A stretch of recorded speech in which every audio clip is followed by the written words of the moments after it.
beauty, isolation, nature. This place has everything a man could want. Actually, almost everything. For all its glory and seclusion, there are certain unalienable needs that all humans crave. One of those needs is shelter, but this island is notably bereft of it. That's why I decided to take matters into my own hands and build a sick driftwood hut. My name is Jack.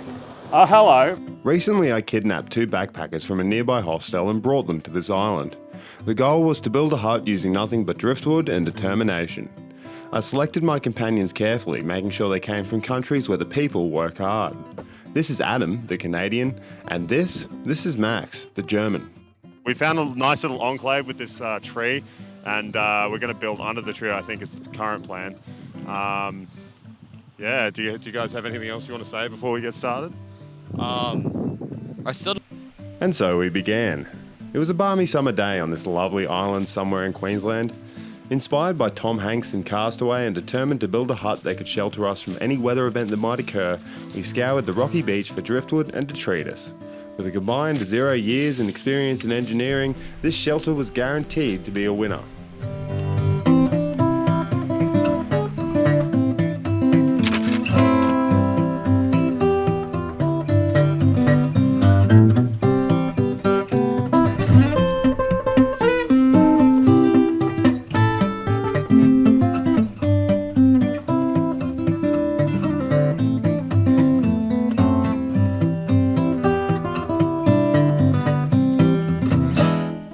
The start for a nice hut is getting a frame, getting your most solid timbers, or most solid sticks of the wood. Start building up a little frame. We have the tree where we build on. If we got a piece that was long enough, we could go across from like that tree there to that tree and have one straight across one, and then have all these ones that lean against it, and then kind of build a roof into the rest of the tree. Not sure what we do with the other side, but it sounds like a good starting for a wall anyway.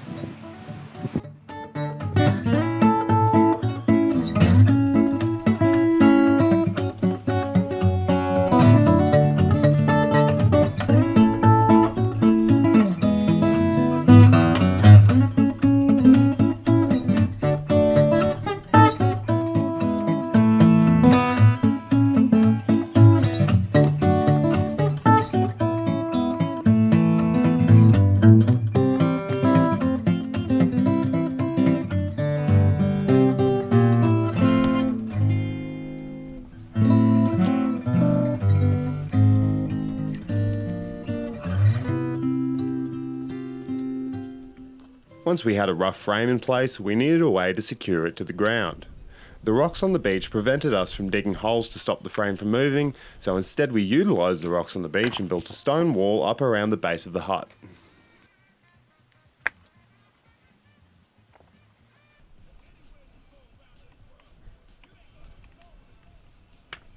Yeah. Maybe start living here constantly. After this weekend. It's a nice place. I wouldn't come here if there was a storm.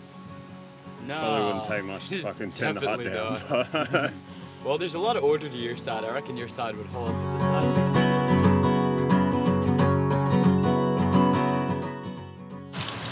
side... I worked out to use the different shapes of the driftwood to get them into a different structure. And yeah, this will be a solid nice hut, I would say. Probably cyclone safe, and yeah. They call me the breeze. Very quickly our hut was taking shape. Each small branch was meticulously placed, held there by logs and pure genius. As the other 2 worked on the northern wall, I set about making a roof using thin pieces of bark from a tree that had decayed from the inside out. I ain't got me nobody, and I don't carry no load. There ain't no change in the weather, there ain't no change in me. There ain't no change in the weather, there ain't no change in me. I'm not hiding from nobody. Nobody's hiding from me. Quicker than we expected, the hut became a hut. We sat and discussed whether or not we wanted to go further as a colony of ants began to move in.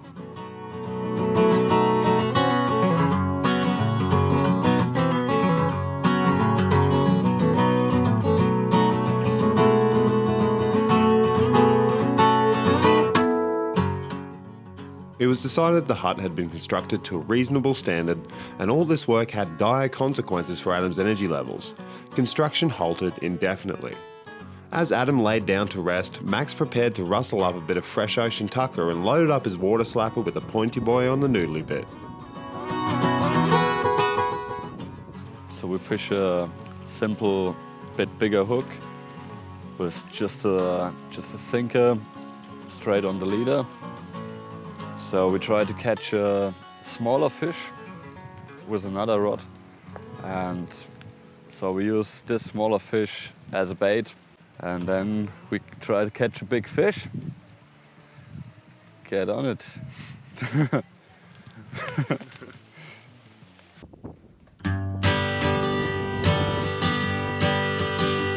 Well, it's lonesome away from your kindred and all, by the campfire at night where the wild dingoes call. But there's nothing more lonesome, morbid or drear, than to stand at the bar of a pub with no beer. Well, the publican's anxious for his quota to come. There's a far away look. Max found quickly that the rocks extend quite far out into the water, making fishing very difficult. Dejected, he briefly returned to watch me build a fire pit before setting off further up the beach in search of his elusive fish. The stockman rides up with his dry, dusty throat, press up to the bar, pull the wad from his coat. But the smile on his face quickly turns to a sneer when the barman says sadly, the pub's got no beer. There's a dog on the veranda, for his master he waits, but the boss is inside, drinking wine with his mates. He hurries for cover, and he cringes in fear. After digging the fire pit, Adam had awoken from his slumber, and together we went to see whether or not Max was having a win. And Billy the blacksmith, first time in his life, He wasn't. As Adam and I enjoyed the afternoon over a few bevies and a beautiful view, we would occasionally yell friendly insults at him for encouragement. Periodically, we would move further up the beach, all in search of Max's purported flatty hole. Well, it's lonesome away from the kindred and all, by the campfire at night where the wild dingoes call. But there's nothing more lonesome, morbid or drear, than to stand at the bar of a pub with no beer.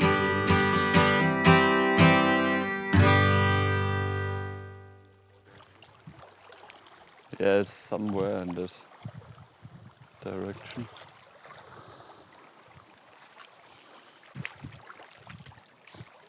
Here we go. First fish. Yeah, a little reef fish. So I don't know the full name, but they're here around all of the beaches. Yeah, they're nice. Really have a nice looking pattern. Some spikes. And yeah, so now we need to take the hook off.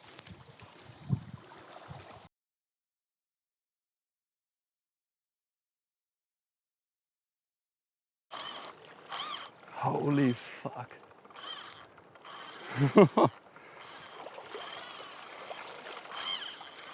Yeah, that's something really, really big, and I can't really do much against it.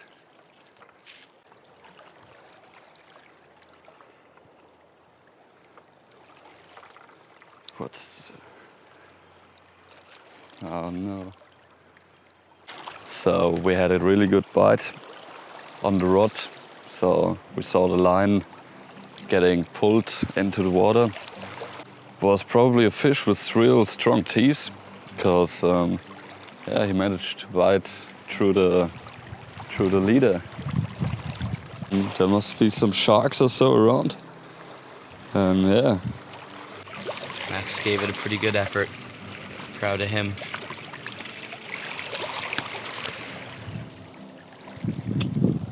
Fish on.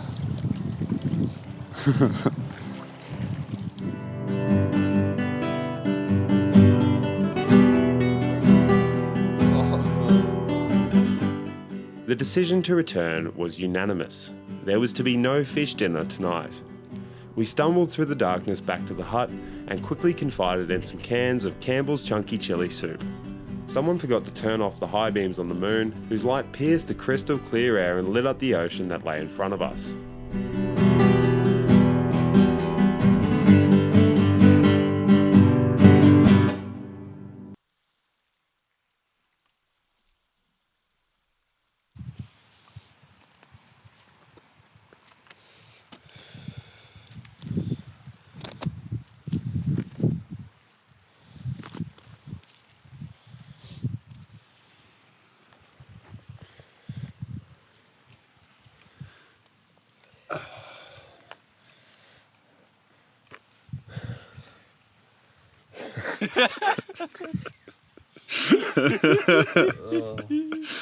What happened last night, boys? Do you want to talk about it?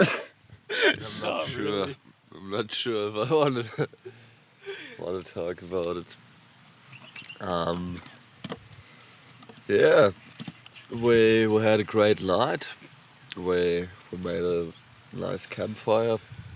Started having a really nice sleep under the stars, with the nicest view, until around 3 or so in the morning.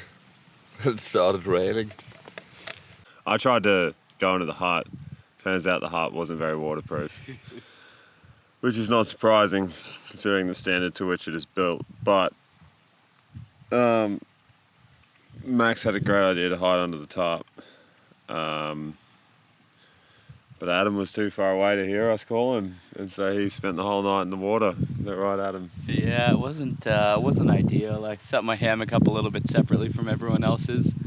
I didn't have anything covering me up. About 3:30 I woke up to the rain coming down.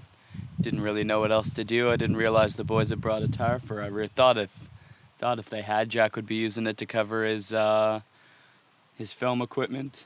So here I am with all my electronics and all my belongings, sitting in the pouring rain in this hammock, thinking that's my only solution. So I just kind of settled in for an hour until the rain stopped for a minute, and I heard the boys calling me to come under the tarp. I was soggy at that point. Everything I owned was soggy at that point. It looks like there's more rain coming in, but we can't get out of here until high tide because there are rocks everywhere and the boat is beached at the high tide mark. So we're stuck here until 11 and it's what, 7 now? 7:35. 7:35, and yeah, it looks like we're going to get rained on again at some point. But it doesn't matter, boys. It's another day in paradise. What happens? We're dry now. We're warm now. Adam sought to recover on a warm rock like a lizard, while Max attempted to take another stab at fishing on this beach. Swinging a hoe in a cow cotton roll, sweating on the dangers to me. It didn't go well. Bored of Max's seemingly deliberate attempts not to catch any fish, I wandered over to the boat to see how much rain it had collected overnight.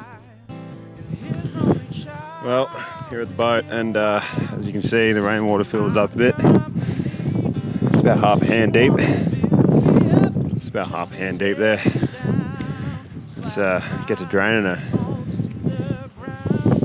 Me and mine are gonna be around when Tucker starts a memory.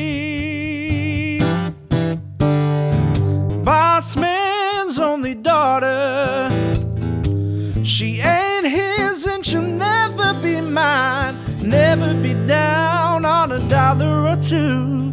Won't tell what she's gonna do. She She wants to build me up just to tear me down, slap my knee bones to the ground. Me and mine are gonna be around when Tucker's daughter's a memory.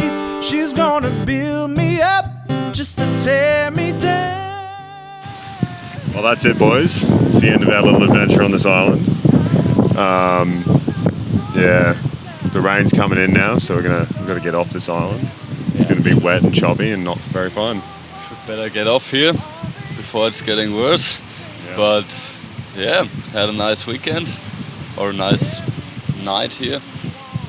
The ride back's going to be a bit rough, but At least we have we'll a get hut. through. At least we have a hut to come back to if we Yeah. can't make it. Yeah, if we capsize, we can just swim back here.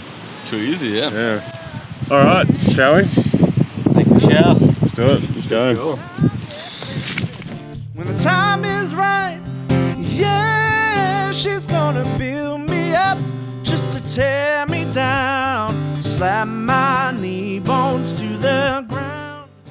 The weather grew increasingly grim as we prepared to depart, menacing us from the distance. Adam was right, the ride home was going to be very wet. But having tackled the tremendous task of building the world's sickest driftwood hut, we were confident Poseidon's wrath would be a piece of cake. If we were wrong, it didn't matter. I'd rather have drowned than be rained on again, even for a single night. I really wanted to get off this bloody island. Bring it on, ocean. Yeah.